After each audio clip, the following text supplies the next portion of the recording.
I would like to thank everybody for clicking into another edition of Sasquatch Encounters. Today's guest comes to us from Northwest Pennsylvania, Doug, who has a story to share, and actually several stories to share, but one when he was just a boy. Welcome to the show, Doug. How you doing today? I'm doing great, Ed. I'm glad to be here. Great. Hey, what I'd like you to do is, if you don't mind, is kind of set up the background of what happened when you were a boy. You know, what was the weather like? You know, try to give us some detail in that arena. Okay.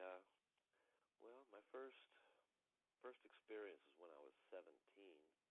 I was actually not really a boy, but the boyhood incident was a neighbor's friend's mom out in the country. She had one looking at her while she was washing dishes one day. That's what really, really got me interested into the subject. I was about 11 years old, and it was the talk of the neighborhood for about 2 or 3 weeks. Sure. It was quite interesting. She was just doing her dishes in her trailer where she lives out in the country, and she just got a chill and didn't feel right, and she looked up. It was just about dusk, still plenty of light out, and looking right at her from the other side of the window was about an 8.5 foot hairy monster, the way she described it. Sure. She just froze solid, didn't know what to do, and it watched her. It was watching what she was doing, washing the dishes.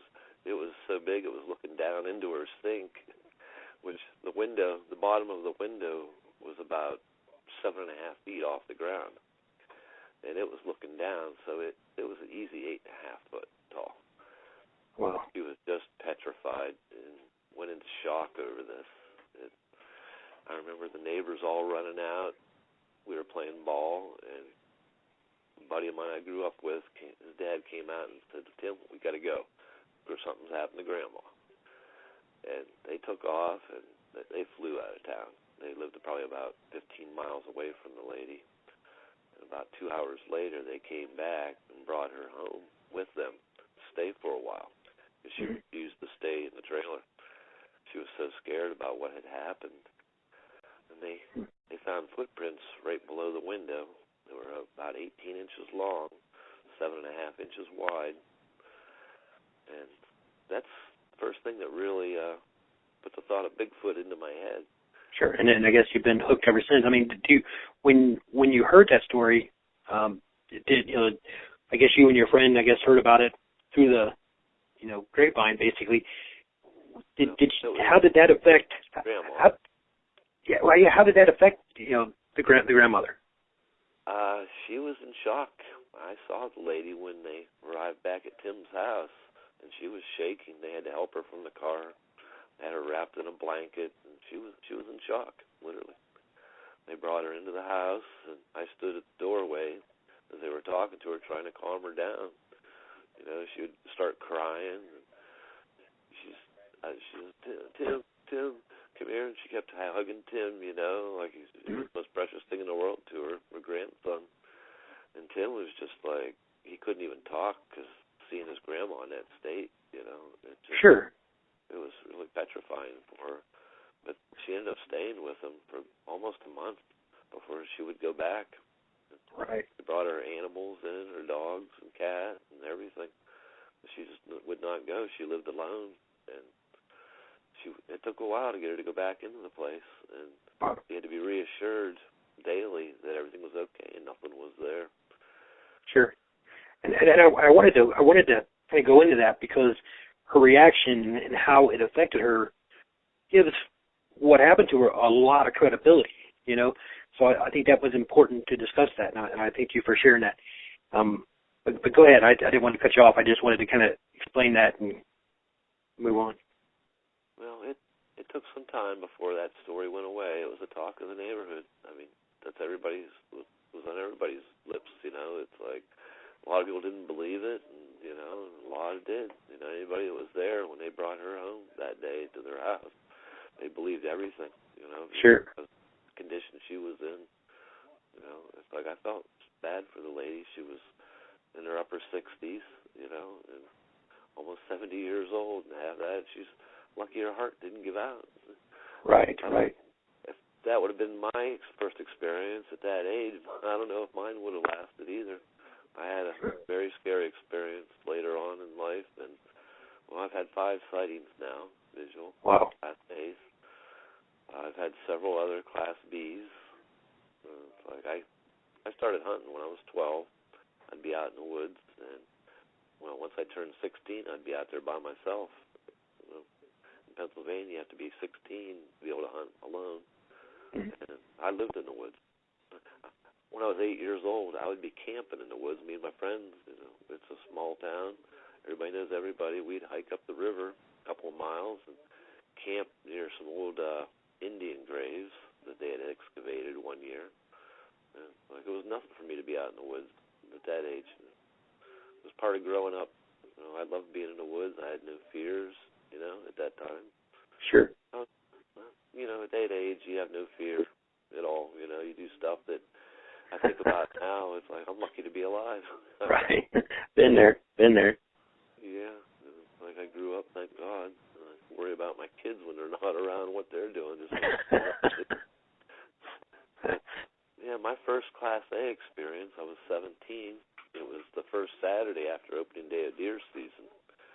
We were in an area, I'll say the Coal City area. It was close to Coal City, Pennsylvania, probably about a mile from the village. Me and 2 buddies, Nick and Gordon, went into the woods about 5:30 that morning. It's the second best day of deer hunting season in Pennsylvania. Sure. The first day is the best because there's so many hunters in the woods moving the deer around. You don't have to really move. You just get a spot and sit and wait. People out Makes sense. here all day for you. So Sure. but I went into this area near Coal City. I was at the top of a hollow.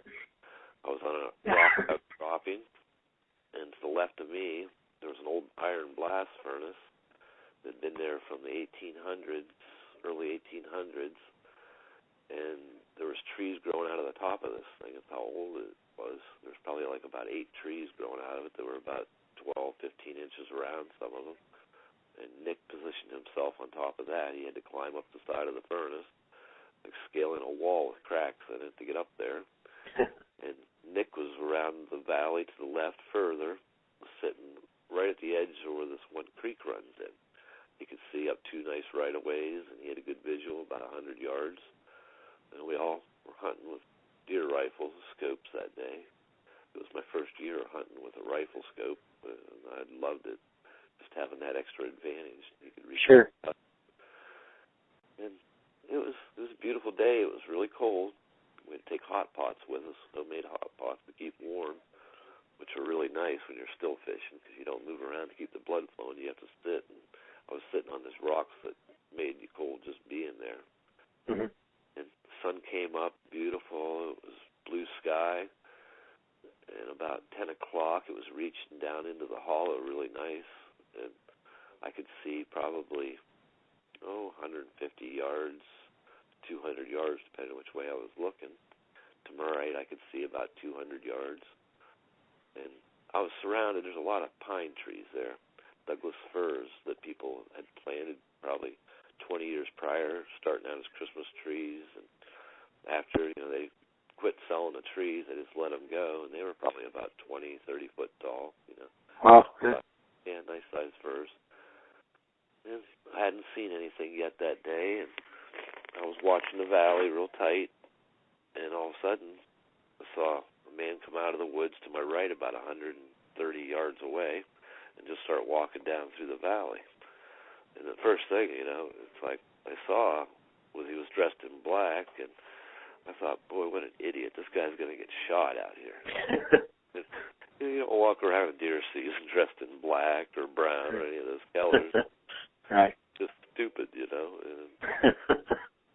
And he's just trucking right down through. It really kind of ticked me off because he's walking right down where I was watching the deer usually come through these different trails. And it's like, oh, wonderful. It's going to ruin the hunting now. And I watched him go, and he didn't care about nothing, acting like he owned the place, just marching right through like he was heading off to do something. I watched him go down in, and he was working his way towards the creek. And then when he got down to the top of the hill, right where you go down into the creek area, he started running.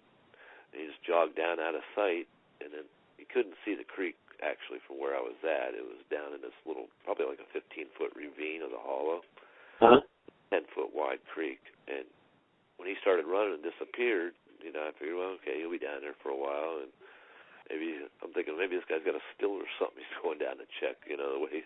It's like there's still a few of them people around here that'll make their own homemade mats, I guess. Sure, when they get a chance. Yeah, from stories I've heard, you know, we'll go there. But within a couple of seconds, he was coming up the other side, and I'm like, how the hell did he do that? It's like that creek's 10 foot wide, you know. It's like he wasn't down there but maybe 2 or 3 seconds, and he's on the other side of the hill going up. And it's like, I just got a curiosity. I pulled up. I figured I might know this guy, you know, because I know a lot of the hunters in the area. I know a lot of the people. I pulled up to get a look at him in my rifle scope, and right then I realized it's like this guy wasn't wearing black. He was all black, and it was fur. The sunlight was glistening off his fur. In the scope, I could see it. It's like, what the heck? Well, it's just like I was really intrigued, you know. It's just I was amazed at what I was seeing, and it went up the other side, and there's a row of pines that run down the whole top of this ridge. And then it goes into some heavier pines, bigger pines yet. But right when he went to go into the pines, he just stopped dead, and he turned, and he looked right across the hillside at me. He wasn't as high as I was. He was just down below me, probably at about 15 feet elevation lower than me. But he just looked straight into my eyes almost. I mean, I could see him right through the scope, and I could see him. His grimace, I could see his forehead wrinkle up like he was pissed I was there. He acted like I was trespassing on his property, you know, and he was right. And it's like I just got a chill down my spine. It scared me. I mean, it really scared me deep, you know. I looked at Gordon and Nick, and they were looking on the other side of the valley and not even paying attention. They didn't even see this thing. Glanced right back at it, and it reached into the pines with one hand and then just turned and bolted right into them and exploded. Snow flying. I seen the tree bending over on the one side, and it just disappeared into the pines and was gone.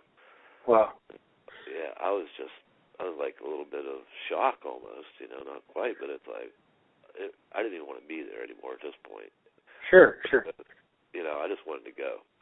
I turned and put out my hot pot and started over towards the iron blast furnace to get a hold of Nick and tell him, let's just go someplace else. You know, Nick's quite a character, and it's like I knew I couldn't tell him what I'd seen because Nick makes fun of everything. You know, it's like a big joke to him. You know, and he'd ride you for anything. You know, as long as he could get a laugh out of it from somebody. And I just made up my mind, I'm not telling him nothing. You know, it's like I went over and I just said, Nick. You know, and he got all mad because I left my spot already. I said, some guy just walked down through the hollow. I said, all the noise he made, I said, we're not going to see no deer here. Let's move. Let's go someplace else for the afternoon. You know, and he just looked. He was all right. He climbed down. And Gordon came over, and we took off. And we were done for the day. You know, we ended up going about 8 miles away and worked a ridge line for the rest of the day and just hunted in a pack. But I didn't want to be there anymore. I didn't feel right. I was uncomfortable, and it was just too much for me, you know, not to take care. Sure. The whole time I was hunting the other spot, it's like I wasn't even paying attention to what I was seeing. I was just thinking about what I had just saw. And Right. Now, you I mean, that's an incredible story, and you mentioned that you looked through the scope and you saw it, and you said you saw it pretty clear. I mean, can you give me any detail, or at least as much detail as you can, about what it looked like? Any kind of muscular or facial or anything like that you may have seen? It was probably about a little over 6 foot tall. That's why I didn't think nothing of it when he walked out. I just figured it was a good-sized guy, you know. Sure. I'd say 320, 30 pounds maybe. But he had long hair on his head. And as far as his face goes, he reminded me of a colored person, actually, with a beard. Full beard around his face and mouth. Nose area was clear. I didn't see no hair at all, you know, around his eyes. I could actually, like I said, I could see his forehead, most of it, you know, and it didn't like there was any hair there either, you know. Maybe about 2/3 the way up is when it started. Sure. see it. His hair was shoulder length, all the way down. And it looked like as far as the facial hair around the cheeks and all that, it looked to be 5-6 inches long. Right. Average it. And as far as his arms and that, it was hanging. I could see it hanging off his arms. It didn't look as thick there. I'd say it was probably 5 inches long, average around the arms all the way down towards the elbows. That's about, as far as I could see on that. As far as his back goes, it just looked thick. Well, that's pretty good detail, though. That's a lot of detail. So it had a human-type face with a giant type body, I guess. I mean, was it? I hear a lot the barreled chest. What was the chest like, covered in hair or? He looked healthy. He looked like maybe like a Tarzan type body. You know what I mean? Big upper chest. Not bodybuilder size, but decent. Sure. By thinking about it now, if you compare it to age-wise, I'm thinking 30 years old. Just by going, comparing to a human, the way he looked at his face. But it's hard to tell, but he was very healthy. The way he just started jogging down over the hillside, it was just a trot, and then he was up the other side. It's like that creek, like I said, it's 10 foot wide, and he had to have jumped that, the way he was going. That's the only way I think he got across that fast, because he was picking up speed going up the other side. Sure. He was actually going faster than when he ran down. But his nose, I did notice, was kind of pushed in, flattened out. Looked like nostrils were maybe slightly up, but mostly pointing down. It wasn't like I was looking into a chimpanzee where the nostrils are in front of you. It was more like they were going from the lips up, Sure. closer to a human, which all of my sightings, they've looked more human than anything. Right. Well, that's been pretty much the consensus with all the conversations I've had with people over the last months, is that everybody's saying the same thing in that regard, that it has a lot of human features in the face, a lot of human features in how the body proportions are, with the exception of the arms, there seem to be a little longer. I mean, your description is right on everything else I've heard, so that's good. It's important.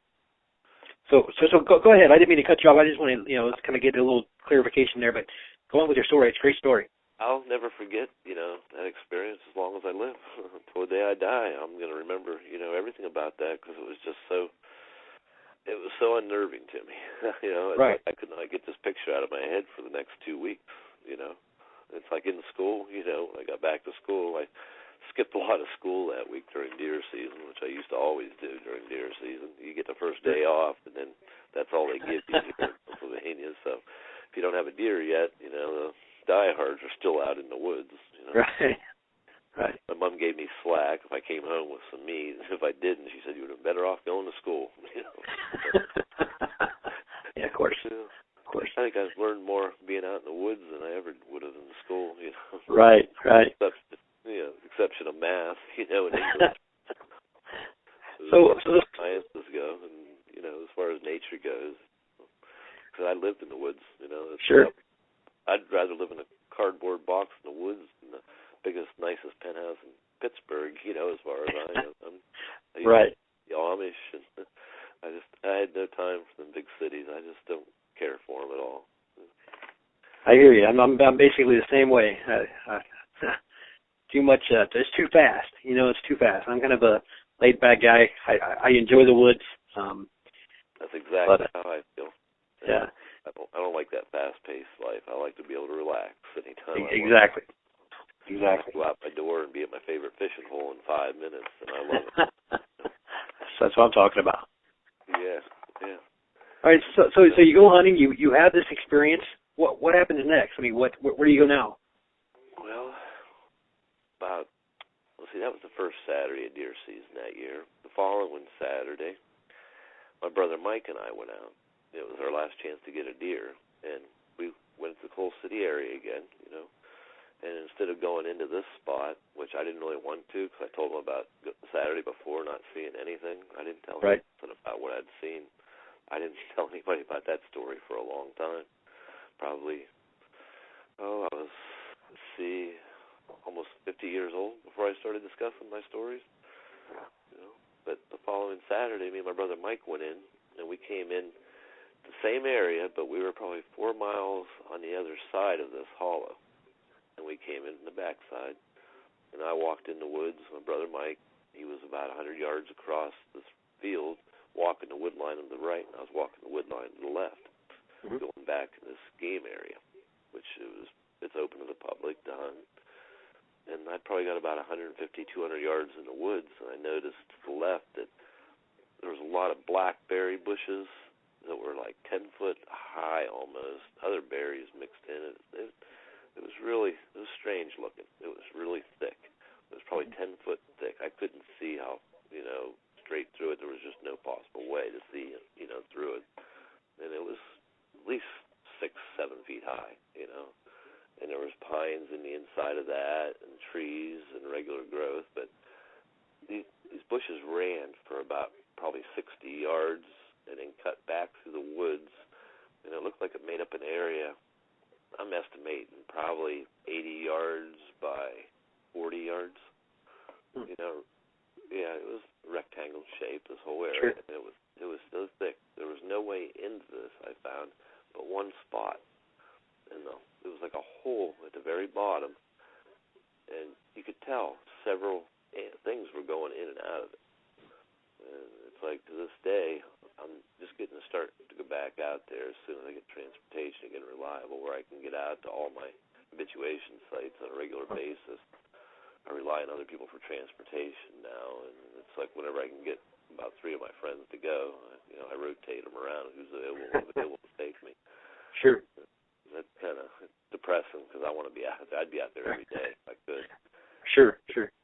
But this area was so thick, and you could see something was going in and out of it on a regular basis. And it has me wondering if maybe this might be just a nesting area. Because I could not make any tracks out going in and out of there at all. There was just no way to really see anything, going in and out of it as far as any tracks. There was snow on the ground that day when my brother Mike and I went out, but there was no tracks, no deer tracks, no footprints or nothing. And where the field is, it gets a lot of wind, and it was actually light as snow. And if there were tracks being made, they'd be covered up because of the wind blowing the snow constantly. Sure. It would take a little bit to really, during the winter, because the ground being frozen, it would take a lot to leave an impression in the ground. Right. But, that's going to be one of my new habituation sites as soon as I get the opportunity to get transportation again. Now you have several sites you go to, right? I think you told me on the phone that one was like 7 miles and one was like 14 miles. That's pretty close. That's good. Yeah, the farthest away I go is about 14, 15 miles. And I have 5 sites now. I'm getting ready to add 2 more. I have a friend where her dad lives. Everything I've showed her, she says is there. There's a swamp, and I'm very intrigued. I can't wait to get her to take me out. She's interested in doing it soon. So I'm hoping within the next month I'm going to go in there and start checking this area out on a regular basis. Now, in these areas, have there been other sightings besides yours, or is it, or do you just know of your own? Well, this area where I had my first sighting, yes, there was one I just learned about from my nephew and his friends. There was a white one seen 4 years ago. A really famous swimming hole. It had a lot of news about this in the papers, several issues. It was a big partying spot back in the day. People would go drinking there and swim, camp, everything. It's a beautiful spot. It's called Kohler's Hole. What they call it. Up the creek is another hole called Blue Hole, and it's a beautiful creek for swimming. There's another hole called Maze's Mills. There's probably at least 4 or 5 good swimming holes there, and there's a lot of activity. Well, about 4 years ago, my nephew's friends were out there, and girls, kind of felt nervous. There was 5 girls and 1 guy there. The guy took off. He was running out in the woods getting firewood constantly, getting ready, for the night. And he wanted to get a good supply so he didn't have to do it at night. And they were swimming, and she heard something on the hillside, roll down the hillside, and she turned and looked, and it sounded like a good-sized rock. It came down and just broke the water probably about 40 yards upstream from where the hole actually is where they swim. She looked, and okay, something fell down the hillside, big deal, and just blew it off. And about probably 40 minutes later, they heard some strange noises coming from the hillside, which she described as like a bird almost. And not quite. She said she never heard a bird like that. Right. When the guy came back from the last load of wood, he was told about what was going on, and he goes, oh, yeah. And so he went over, and he climbed up on the big rock on the other side of the creek, and he started going up into the woods, and he turned around and came running back, and he says, you wouldn't believe what I just saw. I said, what? It was big, it was white, it was right there up on the ridge, the first ridge. It stood up when I started up the hill and looked at me and just took off. And he described it about 6 feet, maybe a little bigger, and it was probably about 3 foot wide at the top of the shoulders, he said. He said it was probably about 300 pounds. He said, but it was just solid white. And it took off. And about 2 weeks it was later, they were coming into this area, driving in, and they seen the same thing cross the road in front of them. And it was heading, you come in on the main road, it's a highway, you turn onto this road that leads down to a bicycle trail. And just as they turned onto the road where it leads down to the bicycle trail, it came out of the brush on the left and just disappeared to the right, heading toward the bicycle trail and in the creek. And it went down over this hill and was out of sight within probably three seconds. It was gone. It covered about 70 yards, and it was gone. And it was probably about 7 in the evening, and they watched it and got a good sighting of it. And awesome. Yeah, he said, that's it. That's what I saw. And wow. Yeah, now when they go out there, they take cameras and everything. They want a picture of it. Sure. Now, let me ask you real quick, and I realize this is just speculation. I'm just curious of your opinion. When you hear about a white Bigfoot, which has been sighted in several locations throughout the country, in fact, one not too far from where I live, as a matter of fact, years ago. But when you hear a white Bigfoot, do you think it's actually a white Bigfoot, or do you think it's just an elderly Bigfoot with gray hair? Well, the way they described it, they said it was really white, okay. Bright white. It's like it looked dirty, like it was in the dirt, but the whiteness really stood out. And the way it moved, I don't think this was an older one, okay. Possibly an albino. Okay. That's one of my theories. I want to go out. I'm going to start hanging out there a little bit more this year, too, and do a little swimming. Just for curiosity's sake, I'm going to get up on that hillside. I'm going to get up to that ridge where they saw it disappear. Mm-hmm. That would be a new area for me also. I'd like to really check that out. That's heavy timber, old timber, a lot of pine trees, a lot of Douglas firs. I think it would be an excellent spot. Interesting. Anyway, yeah, go ahead. I was just curious about that aspect of a white Bigfoot. And again, like I said, I've heard the reports, not a lot of them, but I've heard reports throughout the country, and I was just curious if that may be what it might be or if it is actually white. But go ahead, go on with your story straight. I've seen one that had a lot of gray in it. Mm-hmm. It was older, but it was the biggest one I've ever seen. It was probably 9.5 feet tall. But that's my 4th sighting. I'd rather go to my 2nd sighting because there's all right. Area. My next sighting was in 1991, which was the scariest day of my life. Okay. I was probably 2 weeks away from going back to driving the school bus for the school year, and I decided to head out and do some trout fishing. And I'd been fishing for the last couple of weeks, trout fishing, a couple other spots. Matter of fact, a month before, I went into another area, which is one of my habituation sites, and I had a Class B encounter. But I'll get back to that story after this one. This was the scariest day of my life. Okay. went in about 3:30. I planned on fishing till about dark and getting a nice dinner. It's stocked heavy with brown trout. Right about this time of the year now. They put them in April, maybe like April 7th. They have them all in. They put in 7,000 to 12,000 trout. Wow. This creek. It's a beautiful creek. It really is. Sure. And I got to the woods about 3:30, and I figured I've got 4 or 5 hours. I ought to be able to get enough for dinner for me and my mom. Sure. Yeah, I headed into the woods, and I was using little rooster tails and some fatheads for bait. Well, 15 minutes there, I had my first brown trout, nice 14-inch trout, one of the stocked ones for that year, the white belly. You know, it's obvious it wasn't native. And I worked my way down the creek. By the time I got probably 500 yards down the creek, I had 5 nice brown trout, all the same size. Cool. And, yeah, it was a nice dinner. Sure. They're very, very tasty trout. I love them in the spring creek. They're so good. And I was tired. I was toting my stringer from hole to hole, keeping my fish healthy and alive. And I decided, well, I got probably another maybe 45 minutes to an hour before it gets too dark in this hollow.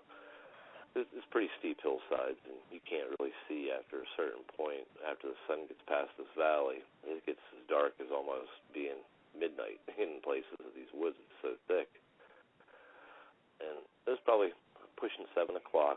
So I saw this sandbar on the outside of this bend, and I took my metal stringer down and jumped onto the sandbar and stuck it in the ground and had the trout in the water right away, and I put 2 big rocks on top of the stringer just to keep it tight, and I don't want my trout to get away and my dinner.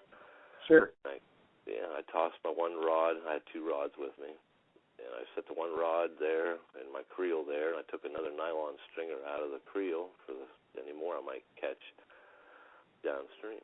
And I took off down the stream looking for the next hole. It was a pretty dry season. There wasn't much rain that year, and the holes were spread out, quite a ways.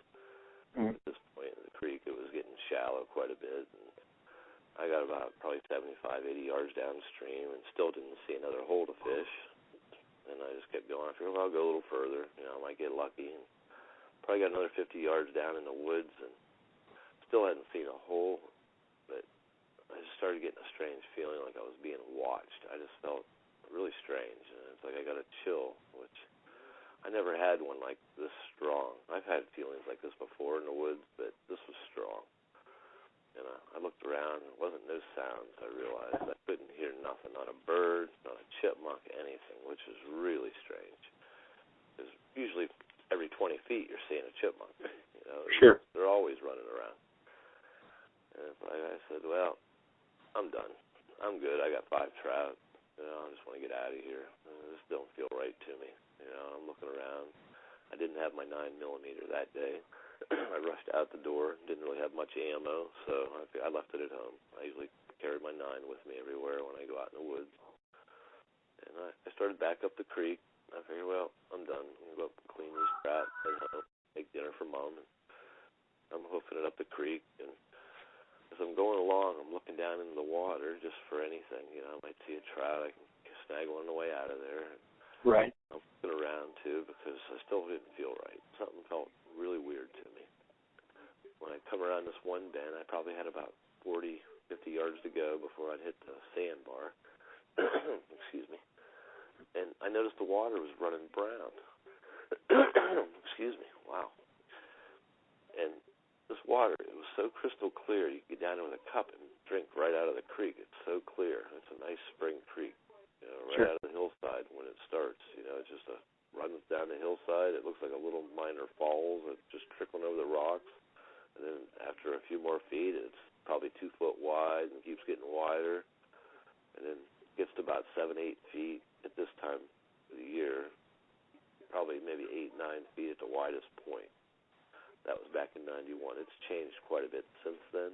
Mm-hmm. But this water was just running brown, and it didn't make any sense to me. I knew there had to be something in the water upstream, that's making this water like this. And I kind of had a feeling, which was confirmed real soon. I came around the last bend before I'd be able to see the sandbar, and just as I came around the bend, I looked where the sandbar was. It was no longer there. Something bigger than me by far apparently got on that sandbar and crushed it into the water. I weighed about 178 pounds at the time, but I started running. I ran up to the edge of the top of the hill where the sandbar was and looked down into the water. I could see the rocks sticking up that I'd placed on top of the sandbar where my stringer was pushed into the ground. But like I said, the whole sandbar was collapsed and gone. I threw my rod down. I jumped it out into the water. It's about ankle deep now where the sandbar was. And the sand's all mushy under my feet. It was just whatever got on it. It just crushed it straight into the water, and pushed in from its weight. It had to be really tremendous because I never even dented that thing when I was walking on it. Maybe about a half an inch down, And that's all my footprints did in my combat boots. So I jumped down and I'm reaching in the water. I'm looking for my stringer. I figured it's got to be here. What the heck, It was gone. And it's like I moved the rocks around just to make sure, that it was gone. It was no longer there. And right then it just sunk into my head. Whatever took my trout had to have watched me put him there. Right. And there was absolutely nobody, humans anyways, in this area. They would have had been parked up where I was, or they had to have hiked miles, Sure. and come in, either 2.5 miles up from the river, which I would have seen them, coming by when I was going downstream. I would have seen them somewhere along the way. Mm-hmm. And right then I just got a chill. I felt like something was watching me, and I wanted out of there. I climbed the bank, I grabbed my rods, my creel and that, and I looked around, and I couldn't see nothing. And it was starting to get dark now in this hollow. It was 70 feet away, 80, 90, maybe 100 feet away. It was so dark in the tall timber that it was black, because no sun was reaching down there anymore. And up through the pathway, it was lit up. It was, like I said, it was about 7:30, I'd say, pushing it. I just started hoofing up the path, and I'm done. It's like I could not believe my trout were gone. It's like, what the heck? I'm thinking to myself, right? This is crazy. It's like I hadn't seen nobody, and I'm looking around. I'm looking back, behind me. I'm looking to the right. I'm looking to the left. I'm not seeing nothing. And after about 200-300 yards, I started relaxing again, and lit a cigarette, and I'm walking now, kind of casual. I only have about 200 yards to hit the roadway in my truck. Well, I got going about probably 40, 50 yards away from there, and I heard this thud behind me. And I turned, it's like, it was a hard thud. It was really intense sounded, but I didn't see nothing. It's like, what the heck? And I'm looking around, and right away I was nervous again. Sure. It was close. Whatever made the sound was really close to me. I started up the creek again, and I'm heading up the path. I got another 50 yards away, and I just, heck with this, I threw my cigarette down, and I started doing like army shuffle, it's called. It's not jogging, it's not quite running. It's just in between. And I'm moving along, and I heard this thud again. It was really hard, and as soon as I heard it, I turned this time. It's like, what the heck, Sure. Here, this rock rolled right across the path, probably 7 or 8 feet right behind me. This thing was probably 14-inch diameter boulder, and it was just rolling. And it rolled probably 6, 7 feet. I seen it moving. That's how far. I could not believe that thing was moving so far. And as soon as I'd seen that, I turned to my left, which it had to obviously come from that side. Mm-hmm. And right then is when I saw it. Standing about 40 yards away along this tree line, heavy timber, 30-inch trees. It was just standing there looking at me. This thing was 8 feet tall, 3.5 feet wide, and it was just like rocking back and forth, and it just leaned over, and it's like it was giving me a stare down. Sure. And I started panicking. My heart starts racing. It's going from 80 to 150 like right now. I turned and I started running up the path. I probably had about almost 100 yards to the road to go, and I'm running, as fast as I could go in combat boots. I'm heading up that path. I'm looking to the right, trying to keep an eye on this thing, and now it's going up the wood line right behind the first row of trees, just going from tree to tree and following me. And it's like it's picking up, it's getting up ahead of me to the right, and that scared me. I figured this thing's going to cut me off before I get to the road. I'm running as fast as I can at this point, and I got about probably 5 feet away from the hillside, which is like a 15-foot climb up this hill to where you go over the guardrails and you're on the road. And I could see the light on the road from the sun reaching down because there's no trees over the roadway. The light's real bright there. The sun's coming in. And I looked to the right, and that thing broke out of the trees and turned, and he's coming right at me. I almost had a heart attack. I ran as fast as I could. I couldn't even turn back to look at it again. I ran up the hill. I jumped the guardrails, and I slipped in this loose gravel. I almost got hit by these cars that were going by doing 60. I slid up to the white line and leaned over the white line. I remember looking down at that white line. I could hear the car so close. I pulled my head up just to have the mirror in the passenger side door go past my face. Wow. I could see the driver looking at me, wide-eyed, going by. It's just like, what am I doing? And it's like, I imagine what he thought now, seeing this guy run out of the woods. I'm sure he thought I was dead, and he had to have thought he was going to hit me. Sure. Cars coming the other way. There was nowhere for him to go, and there were still more cars coming. I started panicking. I'm shaking. I turned right away. I figured, this thing's going to get me. I'm going to see it coming. I turned right around, and I could not see it anymore. It's like it had to have been right over the guardrails on that hillside, because I could see after probably 6 feet away from the bottom of the hillside, I could see the ground again. But I just could not see that one spot right below the guardrails, where you start up the hill. And it's the only place it could be. It's the only place it could have been at all.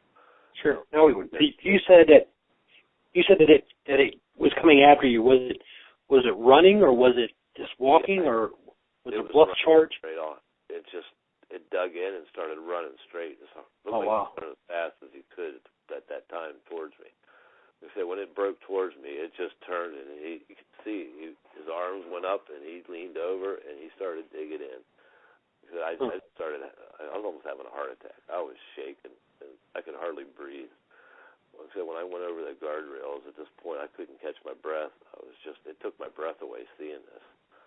I'm fighting to hold of my breath, to catch a breath where I could breathe deep, and I couldn't breathe deep at all. And I'm turned around, like I said, I'm looking, and I'm waiting for these cars to go by me.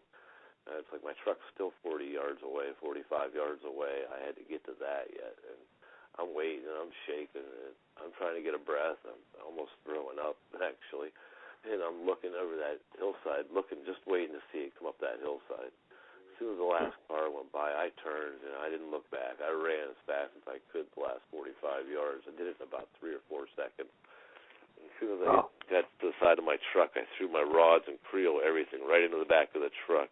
Had my keys in my hand already, and I stuck them in the door, opened the door, jumped in, slammed and locked the door, had them in the ignition, started the truck instantly. And as soon as it started, and I had power to it, I popped the clutch gun in it, and I spun all the way up to the road. At this point, cars are going by again, and I can't get out of there. It's like I'm shaking. I can't breathe. I just focused. I looked straight at the guardrails. I just came over, and I kept expecting to see it come over that hillside still. Sure. As soon as the last car went by, I popped the clutch, and I spun out onto the pavement, and I power shifted that thing like I never had before. That little 4-cylinder got tire, I think, in the first 3 gears. By the time I hit 5th gear, I'm doing 60 miles an hour uphill in this Toyota, which I'd never even ever spun tires before. It was my brand new truck that year. It was brand new to me. It was the first truck I ever bought brand new. It's like I babied that thing. It's like I went through them gears so hard. I was doing 60 miles an hour up out of there and still holding down. I got up probably 70, and I just started, okay, slow down, calm down. I backed off to 60, and it's like I'm shaking. I can't catch my breath. I had like 7 miles to go to Oil City, and I'm shaking. And my heart's pounding. And I still felt like I was going to throw up, but I couldn't take a deep breath. Every time I tried to take a breath, I just it was it. I got a little bit in, I had to let it out. I could not get my breath. By the time I hit Oil City, I'm still shaking. It's like this is probably 8-10 minutes later. I'm sitting at the light in downtown, and it's like I'm shaking. I drove up to the house. I lived on West 5th Street at that time. It was like 5 more blocks away, and I parked, and I just sat there. I had no energy. I was totally drained. I was in shock. I mean, literally in shock. It took everything I had after 10 minutes of sitting there to get out of the truck and just walk up to the house. I went in. I collapsed on the couch, and I just laid there and stared at a blank TV set. I laid there and laid there. I don't know how long, probably like 3-4 hours before I got off that couch. I just could not move. I was totally drained. My mom came downstairs at one point and just stared at me. I never even made eye contact with her because I was just laying there staring. And I could tell she was looking at me. And she looked at me for like a minute, and then she just went into the kitchen. She came back out, and she stopped, and she looked at me one more time. And I hadn't changed my position of my eyes or where I was looking or nothing. She looked at me. She didn't say a word. She knew something happened to me. Right. She just walked up the steps and went to bed. And at this point, I didn't realize it, but I sat up off the couch finally, lit a cigarette, and looked at the clock. Here it was 12:30. I had laid there probably 4.5 hours without moving. Wow. Yeah. How long did it take you to realize that this was possibly the same species that you've seen when you were younger, when you were hunting? I knew it immediately. The shock of it chasing me, though, I could not think about it other than, what had just happened. I kept thinking about I almost died. I almost got hit by that car, and it's like, I thought I was done, when I was leaning over that white line, it was coming so fast, I didn't think I was going to get my head pulled back in time. Well, that would obviously have been pretty traumatic, and that I don't know that I would have done anything any different than you did. I could not believe. It scared me so bad. Like I said, the shock factor was so bad. I've never been so scared in my life. I'd never ever want to feel that way again, ever. Mm-hmm. Now, I think about it. I talked about this about a month ago, and I lost my breath at the end of it. I started shaking for a second when I told this story. Mm-hmm. It's like, because of the memories and like a little flashback of when it actually happened. It would be like comparable to soldiers coming back home from being like in Iraq, and having some close counter experiences where they have, that postpartum. Right. And, it's still, it's one vivid memory that's never going to go away. Sure. I had nightmares over the years of these things, from that, and it's just every now and then I'll have a nightmare. It's maybe every 2 or 3 years. It's just out of the blue, for no reason. Right. I'll have a bad dream about them, But it took a lot out of me. I put my fishing rods up for trout fishing. I put them away and didn't touch them for like 20 years. Literally, I was done. I would not go back out in the woods. I was done. That's how bad it affected me. I didn't go back to that site again. This was 1991. The first time I went back was January 2012. Matter of fact, it was January 20th. I took my brother Mike out there. And it took that long for me to have the nerve to go in there. It scared me so bad. And sure. That was my favorite trout stream. My brother, Bob, took me in there when I was 8 years old. The first time he took me trout fishing, I'll never forget it. And he taught me all he knew about trout fishing, and it's like that was the first day of him teaching me, and I loved it. It was one of my favorite things in the world to do. Right. Couldn't get enough of it, And I stuck my rods up. I was done. There was nothing that can get me back in the woods again. Not by myself. Sure. So you have this experience, and again, that's pretty traumatic. And I'm going to go back for just a second, one more time about the running after you thing. What do you think? And again, I know this is speculation, but why would you guess it would be running after you? Just do you think it was territorial, or do you think it was just? I don't hear a whole lot of reports. I've heard a couple of reports, but not a whole lot of them actually running after people. So I'm just kind of curious as to. I wonder why they do that. I guess is my question. Well, at the time, I didn't know. I thought it was after me. I thought it wanted me, but now, since then, what I've learned, and I've been studying them, I became disabled about, 3 years ago. almost. And I had several surgeries and that, and all this recuperation time has let me do a lot of research, just to keep my mind going, It's like Sure. for me to sit around. It's the worst thing in the world for me to do. I can't do it. I just cannot sit around and do nothing. And I started researching them, and I started thinking about it, and now I believe the thing was just trying to chase me out of his woods. That's the way I felt, Sure. It's like I was trespassing. It's like he just had a nice dinner or was about to have a nice dinner of my trout. I hope it's not fair, is it? I could think, well, maybe he gave me a break because I left him 5 trout. I don't know.